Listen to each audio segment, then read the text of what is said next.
그럼 저는 그 올려놓은 페이지 말고 전체 화면 제 페이지 들어가서 할게요. 오케이. 어차피 똑같은 거예요. 그치. 뜨, 뜨, 뜨. 네, 오늘 뭘 배워볼 거야?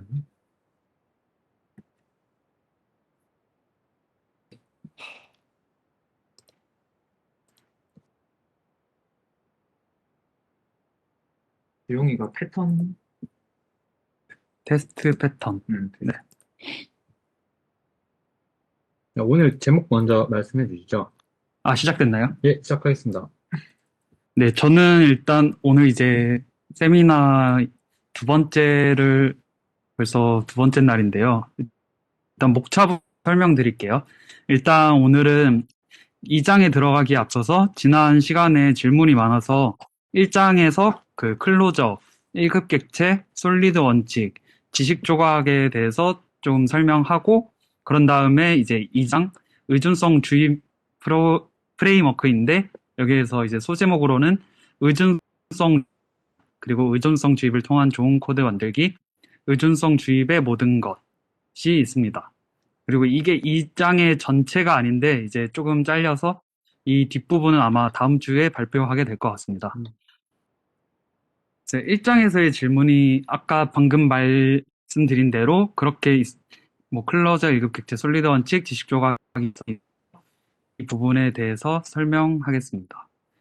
일단 먼저 클로저는 그 먼저 정의를 말씀드리면 클로저는 반환된 내부 함수가 자신이 선언됐을 때의 환경인 스코프를 기억하여 자신이 선언됐을 때의 환경 밖에서 호출되어도 그 환경을 접근할 수 있는 함수입니다. 이 렉시컬 환경 이게 보통 가로에 있으면 많이 무시들 하시는데 이 렉시컬 환경이 되게 많이 쓰이는 용어여서 아마 이 렉시컬 환경 이걸 잘 기억하시면 좋을 것 같습니다. 그래서 클로저는 자신이 생성될 때의 환경을 기억하는 함수입니다. 이제 아래의 코드 예시를 보시면 이 함수 보시면 이게 토글을 눌렀을 때 보여줄 건지 아니면 안 보여줄 건지 뭐 온, 오프 상태로 하는 예제인데요. 이게 아마 프론트 하시는 분이라면 많이 보셨을 예시예요. 어, 처음에 이제 클로저 함수를 반환하고 이 함수를 반환하죠. 그런 다음에 그 여기서 이벤트를 하잖아요. 그런데 이 is show 이게 어떻게 보면 당연하게 생각할 수도 있는데 이게 계속 기억이 돼요. 그러니까 토글을 만약에 on 했죠. 그런 다음에 off를 해도 그 off 값이 기억이 되고 그런 것이죠. 그래서 뭐 처음 개발을 시작하시는 부분은 이 변수 이 is show 부분을 전역으로 빼시는 분들도 있어요. 이제 근데 그런 거는 뭐 정보닉 뭐 이런 거 해서 많은 문제가 있어서 이게 그 클로저의 좀 대표적인 예제라고 생각하시면 됩니다. 그래서 아마 이제 어떻게 보면 당연하다고 생각할 수도 있어서 이제 처음 문제로 아마 풀어 나가는 게 제일 쉬울 것 같아요. 그래서 이 코드를 클로저 함수로 한번 변경해 보시는 것도 네, 방법일 것 같습니다. 지금 이거는 뭐 얼핏 보면 버튼 눌렀을 때 이 카운터 증가하는 거예요. 근데 이 바 카운터가 0이 되어 있는데 지금 이거 뭐 물론 작동하겠죠. 근데 이 카운터가 지금 전역 변수로 되어 있잖아요. 그래서 이거를 클로저 함수로 변경하는 방법이 어떻게 돼 있을까요? 1분? 1분 정도만 시간 드리겠습니다. 이게 시간을 너무 넉넉히 드리면 천천히 생각하게 돼서 뭔가 이렇게 확 생각하는 것도 어떻게 보면 좀 나쁘지 않은 학습법일 것 같습니다. 1분 받은 10분 주세요.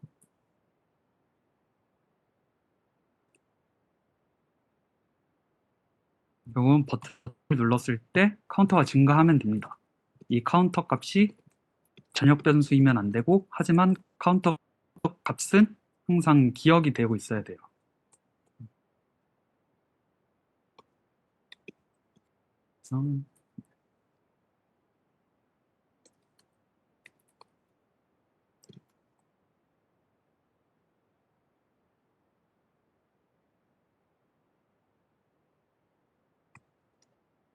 오타가 있네. 인클리즈 못하긴 한. 아,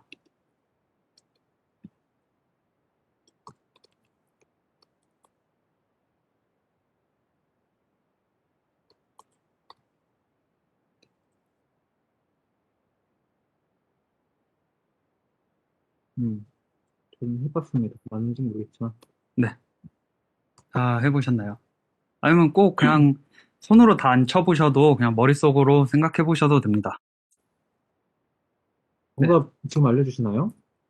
네, 이제 찾아가는 과정을 알려드리겠습니다. 네. 진행해도 괜찮을까요? 아, 괜찮습니다. 그쵸. 이미 머릿속엔 다 코딩 되어 있으신 거죠? 됐어요. 네. 작성 성공. 아, 잘 됩니까?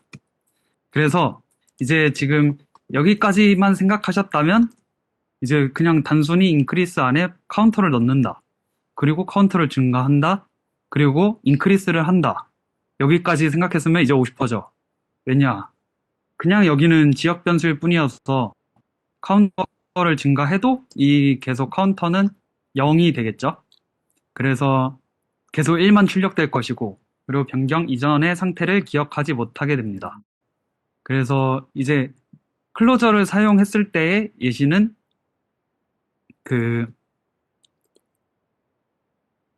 이제 이런 식으로 하시면 됩니다. 제가 이거를 솔직히 전 맨날 쓰는 방식만 써서 이 형식이 무슨 형식인가 했는데 이렇게 소괄호로 감싸주지가 않으면 인크리스를 출력했을 때 이 그냥 펑션이 출력이 되더라고요. 그래서 이렇게 소괄호로 해서 이렇게 묶어줘야 합니다.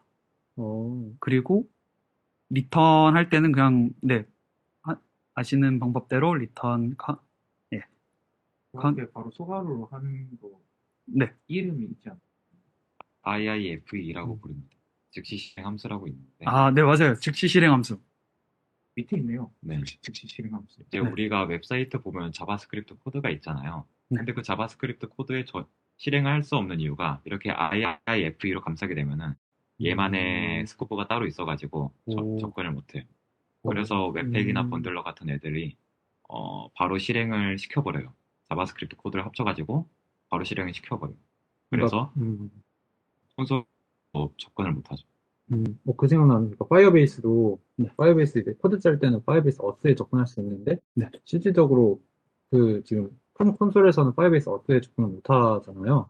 그런 것도 다 일렉멘트락이라고 보시면 될 것 같아요. 맞겠죠? 맞아요. 그리고 궁금한 게 네. 만약에 이걸 지금 즉시 실행 함수를 안 하고 그대로 펑션을 리턴해버리면 네. 이거 뭐지? 이게 문제가 생기는 건가요? 뭐라고 하지? 지역 변수 보호에 문제가 생기는 건가요? 아니면 실행이 아예 안 되나요? 실행은 할 수 있을 거예요. 그쵸, 돌아가죠. 똑같이 돌아가는데 그거를 그냥 바로 실행을 하냐 아니면 차이가 뭘까요? 네, 차이가 뭘까요? 제가 그것까지는 또 다음에 한번 그냥 예제라서 귀찮아서 이렇게 한 게 아닐까요? 즉시 실행 함수도 그러니까 굳이 검수한 이유가 검수한 이유가 있을 것 같아요. 저 괄호까지 합쳐야 즉시 실행일걸요? 왜냐면 괄호부터 표현식 시작해가지고 그 괄호가 그러니까 지금 말하는 게 인크리스 이퀄 오른쪽에 있는 괄호 소괄호 시작. 말씀하시는 네. 거죠? 그 다음에 저기 닫히는 소괄호까지. 여기까지. 네, 이렇게 해야 즉시 실행이 그쵸? 되겠죠. 저걸로 감싸고 이제 그거를 실행하는. 그래서 스크립트가 실행되면 즉시 실행 함수가 호출되고 변수 increase 안에 펑션 return counter가 할당된다. 이 함수는 자신이 생성됐을 때의 렉시컬 환경을 기억하는 클로저다. 그래서 이제 자주 발생하는 실수는 이제 이제 array에다가 i 값을 이렇게 넣잖아요. 근데 이렇게 넣으면 뭐 당연히 0부터 4까지 이 어레이에 들어간다고 생각하시나요? 다들? 이 부분이 리턴이 되었을 때 이 어레이에는 어떻게 음, 음, 음. 네. 그래서 이제 근데 이거 제가 실행 안 해봤는데 아마 이렇게 되면 값이 다 0으로 들어가겠죠? 선언이 될 때의 환경을 보니까, 네. 선언될 때, 네. 아이가 포문이 실행이 안 됐는데 아예 0이 들어갔으려나? 잘 모르겠네. 음. 그럼으로 빨리 해볼까요, 이거? 네. 이거 저도 살짝 궁금하네요. 네. 한번 해보는 게 어때요? 네. 화면 공유 되고 있습니다. 아, 이거 크롬으로 넘겨도 되나요? 지금 저 크롬 공유를 안 했죠? 안 보여요. 그쵸? 잠시만요. 그러면 제가 하고 나서 보여드릴게요. 캡처해서 콘솔해서 화면은, 네. 잠시만 기다려주세요. 책에 없던 예제군요. 네. 저 좀 이곳저곳에서 좀 주워와서 네. 잠시만요.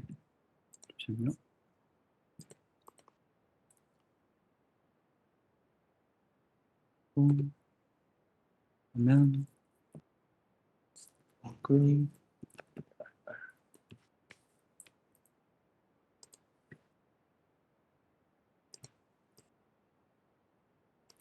그냥 이렇게 함수가 들어가는데 값이 안 나오는데 잠시만요. 값이 안 나와요? 5라고 나와야 되지 않나요? 저도 5라고 나왔어요.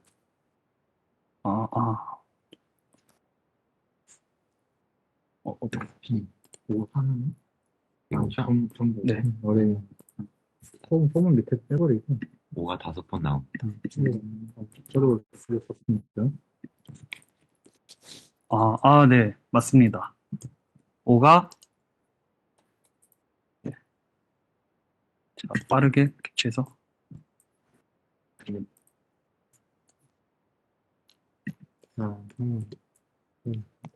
이렇게 하면 얼굴이 같이 나왔네요. 네, 그래서 이렇게 하면 5가 5번 나오게 됩니다. 왜냐면 이 포문에 이 i가 네. 결국에는 마지막에 5 상태로 있는데 그 상태에서 실행을 하기 때문에 그런 거겠죠? 네, i는 왜냐면 0부터 5까지 올라가는데 이 그쵸. 실행이 끝난 상태에서 이 스코프 안에 있는 i는 5로 상태가 남아있어서 그런 거 같아요. 그렇게 생각하셨으면 네, 저 맞는 거 맞죠? 제가 이 뒷부분에 하려던 얘기여서 그쵸. 이게 이제 뭐 지금까지 제가 클로저를 얘기했으니까 당연히 이제 클로저로 하려면 이렇게 또 즉시 실행 함수로 감싸갖고 아까 위와 같은 방식으로 할 수도 있죠. 물론. 그쵸.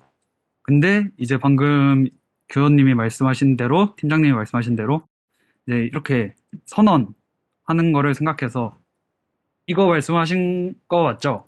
렛으로 하면 이제 그쵸. 이 포문단에서 실행이 되니까 이제 맞는 i 값이 이렇게 하면 제대로 들어가게 됩니다. 그때마다 스코프가 계속 생기니까. 그쵸. 근데 바라는 함수 단위 스코프라서 그래서 그러니까 그쵸. 위에서 한 번에 다 이렇게 되니까. 난 그 생각이 아니었는데. 나도 포인트는 아니긴 했어. 그래서 제가 봤을 때는 이제 여기서 설명하고자 하는 게 그냥 좀 일반적으로 생각할 때는 웬만하면 항상 사람들이 그러잖아요. 모르겠으면 그냥 차라리 바 쓰지 말고 렛 써라. 이런 게 다 이런 데서 나왔을 수도 있다는 생각을 합니다. 네. 함수 단위 스코프니까. 그래서 클로저는 이렇게 다시 한번 보시면 그쵸? 그 즉시 실행 함수가 실행되면서 그쵸? 결국엔 이 함수 안에 값을 기억해 주는 겁니다. 네.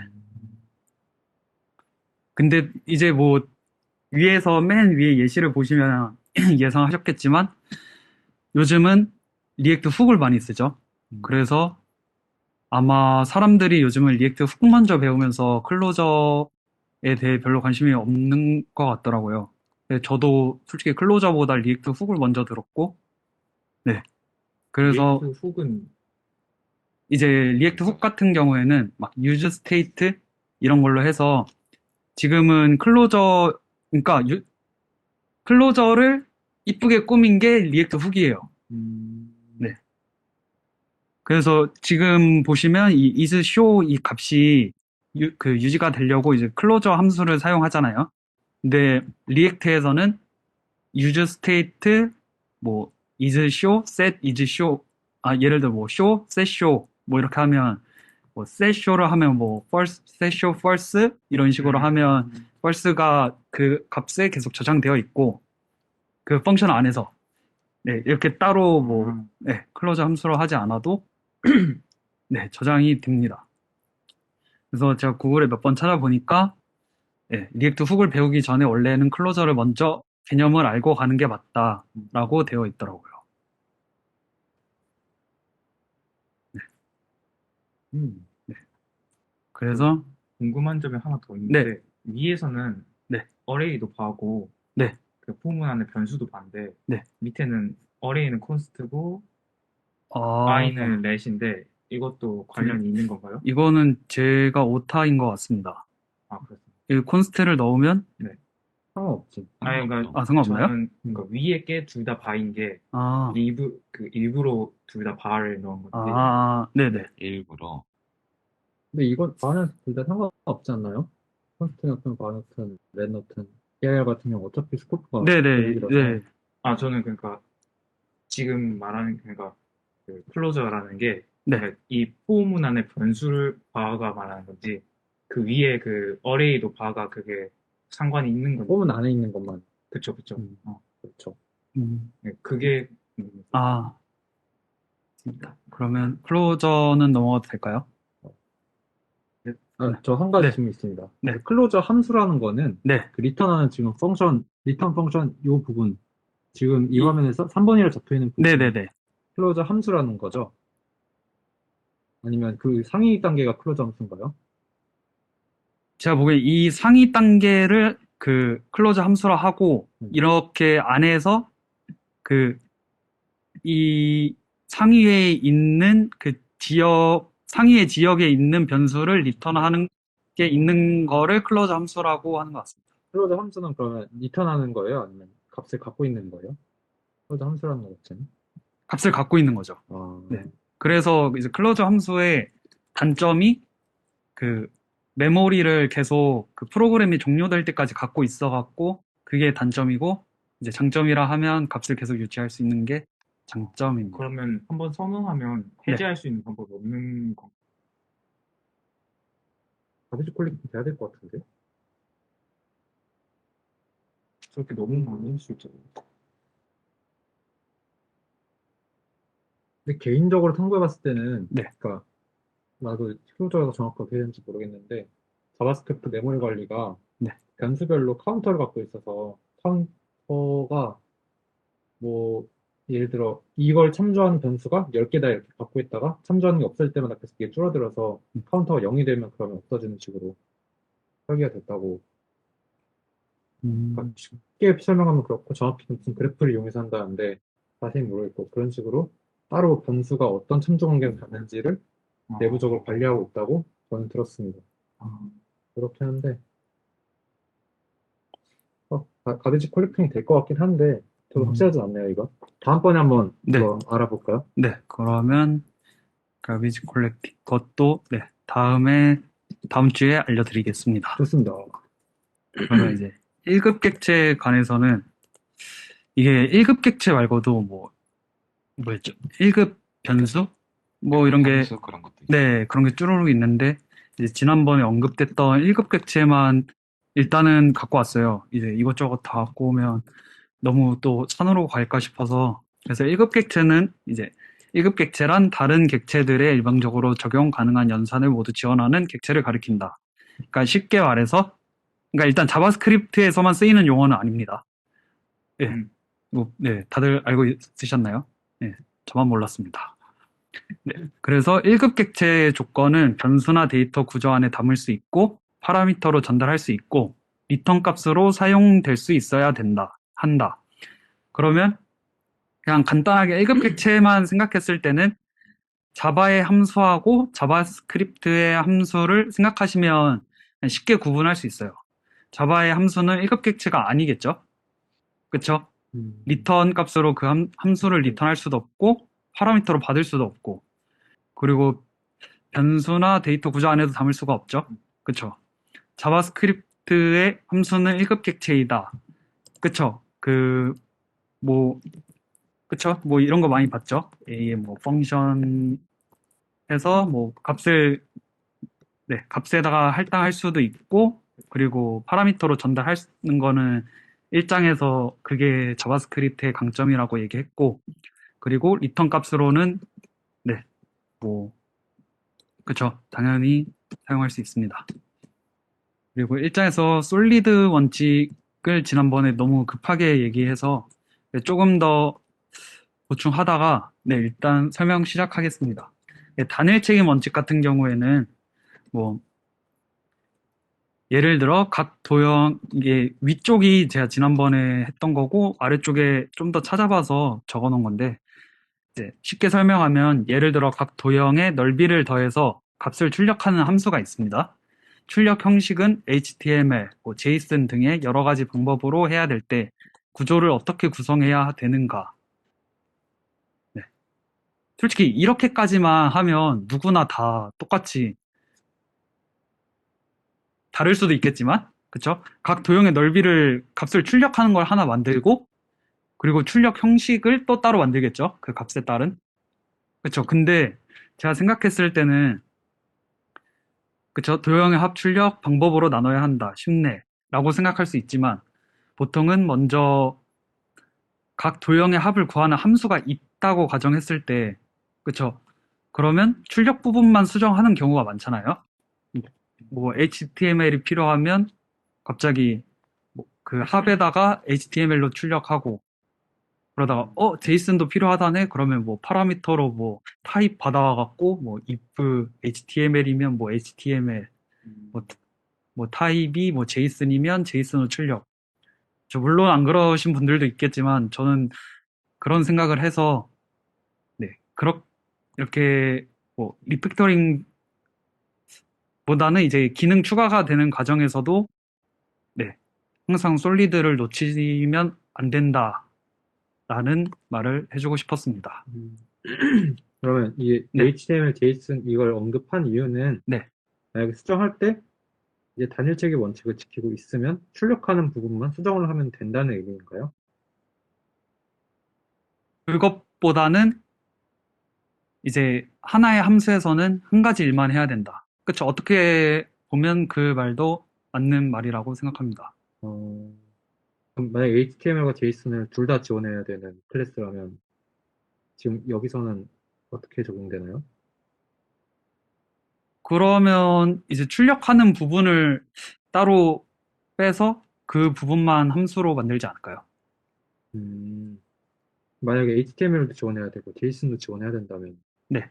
어떤 식으로 설계를 해야 되는 건가요? 여기서. 그러니까 이게 출력 형식이라는 게 뭐 제이슨이라 하면 지금 출력해서 값이 뭐 예를 들어 뭐 5 더하기 5 해서 10이 나왔겠지만, 뭐 예를 들어 제이슨 같은 경우에는 뭐 넓이 콜론 값 뭐 이렇게 되어 있을 수도 있고, HTML 같은 경우에는 뭐 이렇게 HTML로 써도 되나? 어쨌든 뭐 예를 들어 그 이렇게 뭐 H1 뭐 네, 이렇게 해서 뭐 여러 가지 출력하는 방법이 있을 거잖아요. 그래서 그거에 대한 출력 방법을 따로 빼야 된다는 말을 하고 싶었습니다. 여기서 뭐 다양성 같은 건 얘기하지 않은 거니까. 네. 네, 알겠습니다. 그러니까 한마디로 한 함수에는 그냥 한 가지 기능만 넣어. 아, 네네. 뭔가 예시가 있으면 조금 더 좋았을 것 같은 느낌? 아, 이게 예시가 있긴 있었는데, 제가 또 예시 보다가 또 안 보고 하니까 또 다른 기분이긴 하네요. 다음번 예시까지 준비하도록 하겠습니다. 이렇게 하지 않을까요? 그러니까 익스포트라고 하는 거는 어떤 하나의 함수죠. 데이터를 받고 타입을 받아요. 이 타입은 HTML이 될 수 있겠고, 뭐 JSON이 될 수 있고, XML이 될 수도 타입은 있겠죠. 스트링을 받을 거예요? 네, 스트링을 받을 거예요. 네. 그리고 데이터는 우리가 익스포트하고 싶은 데이터를 말하는 거겠죠. 그 다음에 리턴에 타입 익스포트라고 하는 객체가 있어요. 객체의 키값으로 타입을 받아요. 타입을 받으면은 그리고 여기 안에는 함수가 들어있어요. 어떤 특정한 형식으로 출력을 해줄 수 있는 함수. 그럼 이거 자체가 하나의 함수가 되는 거잖아요. 그럼 이제 여기다 안에다가 데이터 넣고 리턴하면 되는 거 아닌가요?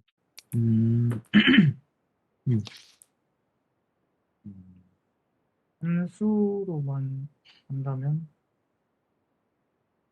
네, 제가 근데 질문하고 싶었던 거는 이거를 지금 단일 책임 원칙은 결국 하나의 모듈에서 두 가지 역할을 하면 안 된다는 건데 이제 이렇게 되면 결국에는 제가 궁금했던 게 네. 이렇게 하면 좋은 건 알겠는데 이게 단일 책임 원칙이냐는 게 좀 궁금했어요. 이렇게 하면 당연히 좋은 건데 원칙별로 뭔가 딱 말하고자 하는 게 있는데 이게 단일 책임 원칙에서 논의하는 바가 맞나라는 게 좀 궁금했었어요. 근데 이거는 단일 체계보다는 약간 그 의존성 주입 쪽이랑은 좀 다른가? 카테고리가 딱 나눠질 수 있나? 라는 게 카테고리가 어떤 것을 나눠지나? 질문 아닌데 라는 게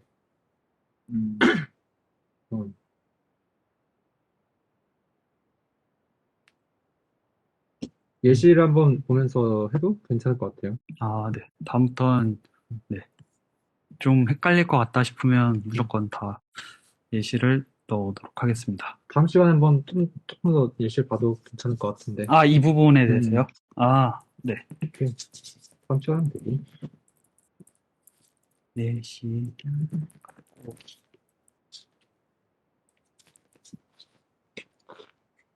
있습니다. 네. 그래서 이제 개방 폐쇄 원칙이라 하면 이론은 모든 소프트웨어 개체는 확장 가능성을 열어두되 수정 가능성은 닫아야 한다.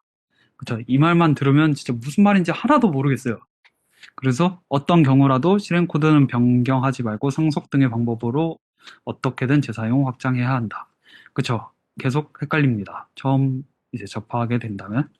그래서 이 아랫부분이 제가 다시 찾아본 건데, 개방은 기존 코드를 손상시키지 않고 새로운 기능이나 구성 요소를 추가할 수 있어야 한다. 그리고 폐쇄는 기존 기능에 중대한 변경 사항을 도입해서는 안 된다. 네. 그래서 그냥 네, 이게 딱 예제가 있습니다. 그래서 예제를 보시면 이 코드의 문제점이 무엇이라고 생각하십니까? shape 타입이 늘어날 때마다 네. 계속 수정을 해야 돼요. 아, 네, 타입. 맞습니다. 네. 네, 너무 바로 찾아서 네, 당황스럽긴 한데 네, 어쨌든 그쵸? 모양이 타입이 증가하면 계속 새롭게 만들어야 되잖아요. 그러면 네, 이 썸이 계속 증가하게 되겠죠? 그래서 결론적으로는 그쵸? 이렇게 타입을 받아와서 인터페이스로 따로 빼서 네, 그래서 이제 여기다 푸시해주고 한 번에 더하는 아까 그 도형의 합 그거랑 네, 같은 얘기입니다. 그래서 이 부분을 보면 뭔가 또 익숙하신 분들도 있을 텐데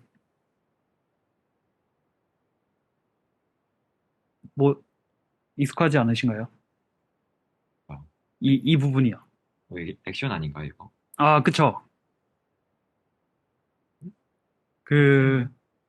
이제 또 프론트 쪽에서 이 부분을 리덕스라고 하나요? 리덕스 액션? 그쵸. 그쵸.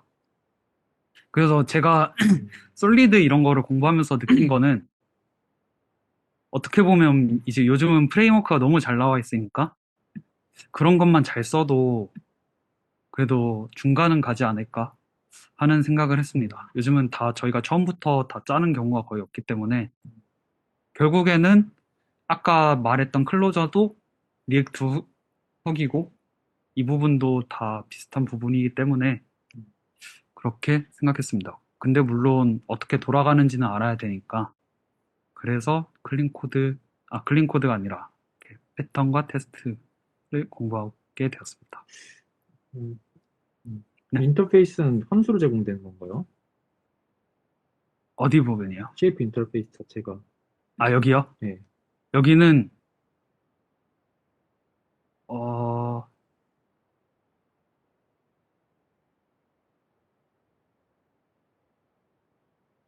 그쵸. 지금 코드에는 안 나와 있는데 아마 예, 제가 예시를 너무 딱 뭔가 말하고자 하는 부분만 갖고 와서 그쵸. 쉐이프 인터페이스를 이제 하는 그런 함수가 따로 그러네. CFS가 없어요. 그쵸. 음. 그 부분이 아마 따로 있을 겁니다. 다음에는 그쵸. 예시를 쉐이프스가 어떻게 되지? shapes. 그러면 제가 이거 지금 책 있어요. 제가 이거 사이트에서 갖고 왔어요. 그래서 아, 잠시만요. 그 공유하면 네, 크롬 제가 출처를 넣어서 뜨뜨뜨 줘드리겠습니다.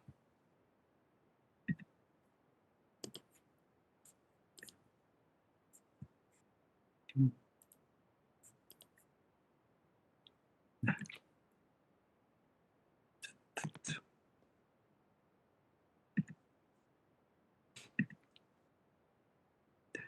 여기서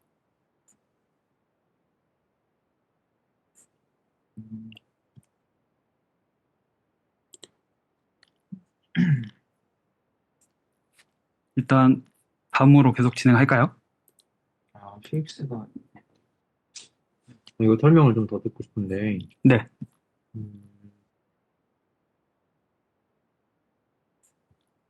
그러니까 지금 또 쉐이프스가 네. 뭔지 알아야 되는데, 쉐이프스는 그럼 쉐이프 인터페이스인가요?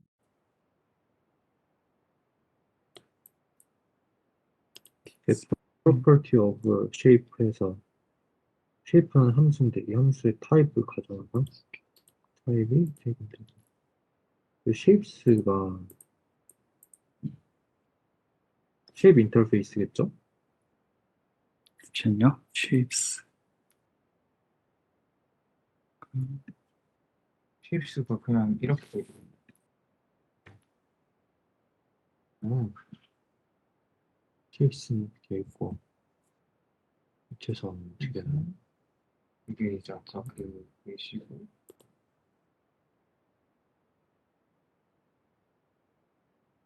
아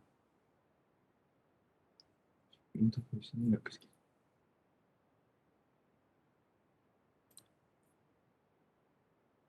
이거 타입스크립트 쓰는 거 아닌가요? 그렇죠? 이렇게 나부터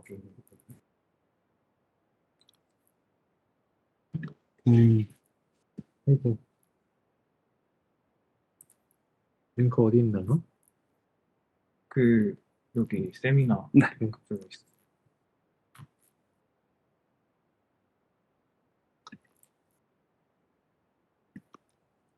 shapes.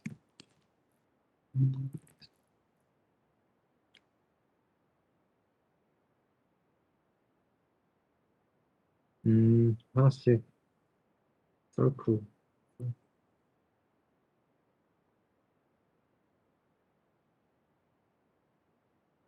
date.aria는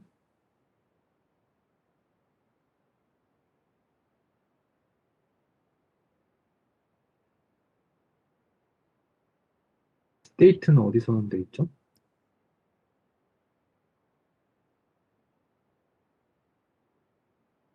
이 스테이트요? 여기 보시면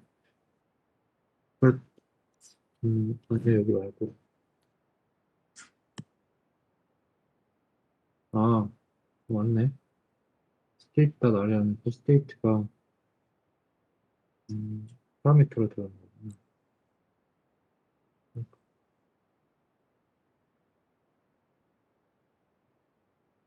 서클은 뭐예요, 그러면? 서클이요. 네. 서클도 그 링크 안에 있습니다. 그냥 그 원의 넓이를 구한다고 생각하시면 됩니다. 이거 한 번 더 다뤄보면 어떨까요, 다음 주에? 아, 이 부분이요? 네. 아, 네, 알겠습니다. STP.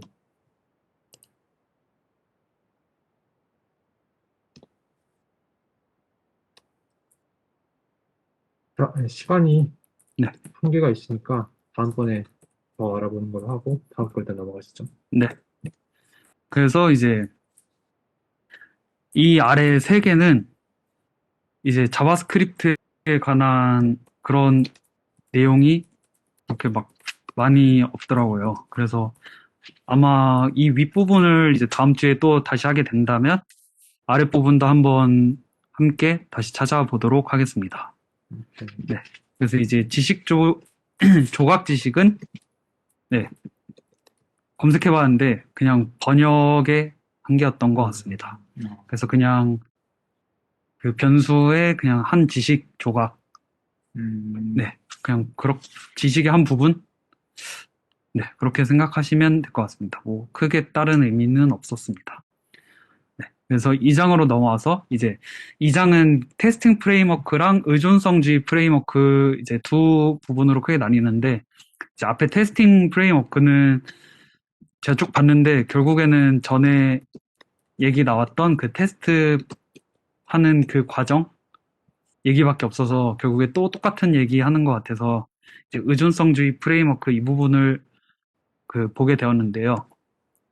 의존성주의비란 일단 먼저 참가자는 한 1인당 세션을 10개까지 등록할 수 있다. 참가자가 한 세션을 등록하면 그 결과를 성공 실패 메시지로 화면에 표시하는 함수를 개발해야 한다. 고 했을 때 먼저 이 함수를 쭉 보시면 그쵸? 참가자가 있고 펑션이 있어서 id 값을 넣으면 참가자 생성하고 id 값을 넣고 서비스 생성하고 메신저 생성하고 그래서 뭐 예약을 시도하는 부분입니다. 이 코드를 보셨을 때 문제점이 뭐라고 생각하신 게 있습니까? 혹시? 이런 이유로 바로 컨퍼런스 웹 서비스랑 뉴 메신저를 할당합니다. 그쵸? 그러면 너무 딱 결정적이어서 네. 만약에 다른 메신저가 아니고 뭐 다른 메신저를 사용한다거나 다른 컨퍼런스 웹 서비스를 해야 한다면 저걸 사용한 함수 혹은 그런 것들을 일일이 다 수정해야 되지 않을까요? 네, 맞습니다. 그래서 이 컨퍼런스 웹 서비스 같은 부분은 이제 HTTP 통신 코드가 들어가 있고, 이제 메신저는 뭐 메시지마다 오케이 하는 그런, 네, 코드가 들어가 있고, 제 자신만의 임무를 갖고 조화를 이룬 것처럼 보입니다. 하지만 이 각자를 단위 테스트를 한다고 하면 의존성 주입하는 코드를 만들어 보자.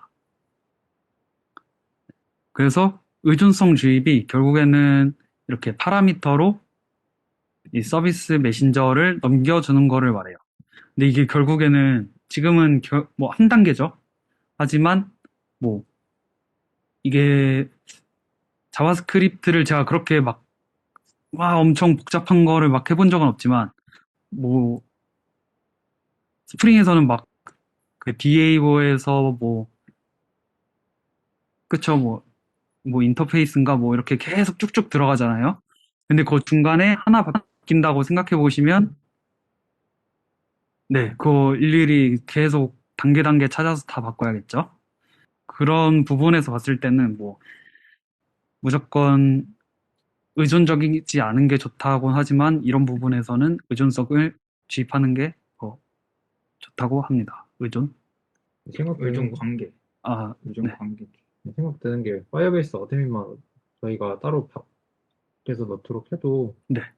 약간 좀 테스팅 부분에서 많이 좀 유닛 테스트가 수월해질 것 같아서 그런 맥락 아닐까요? 예를 들어 파이어스토어에 직접 접근하는 거 저희 스톱 만들어서 그거 넣어버리면 유닛 테스트가 굳이 DB가 안 켜 있어도 실행될 수 있으니까 이런 데 한번 이용할 수 있을 것 같아요. 유닛 테스트가 좀 아, 까다로운 부분. 여기 같은 경우 HTTP 통신 코드를 넣었다면 저희는 파이어베이스 버스라든지 파이어베이스 파이어스토어라든지 그걸 인스턴트를 넣어주면 좋을 것 같습니다. 그래서 의존성을 주입하여 믿음직한 코드 만들기. DI는 실제 객체보다 모의 객체에 더 많은 제어권을 안겨줌으로 다양한 에러 조건과 기이한 상황을 만들어내기 쉽다. 네. 그리고 이게 좀 부가 설명을 하자면, 결국엔 그 의존성이 주입되니까,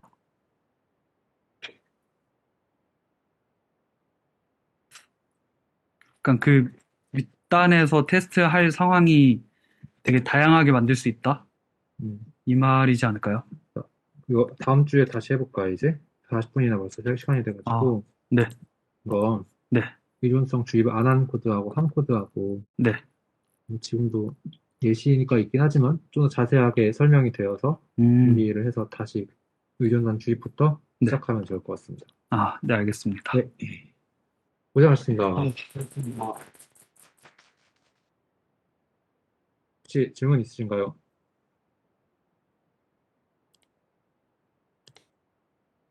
질문을 그때그때 해가지고 맞아요. 예, 아니면 질문 아니면 바라는 점.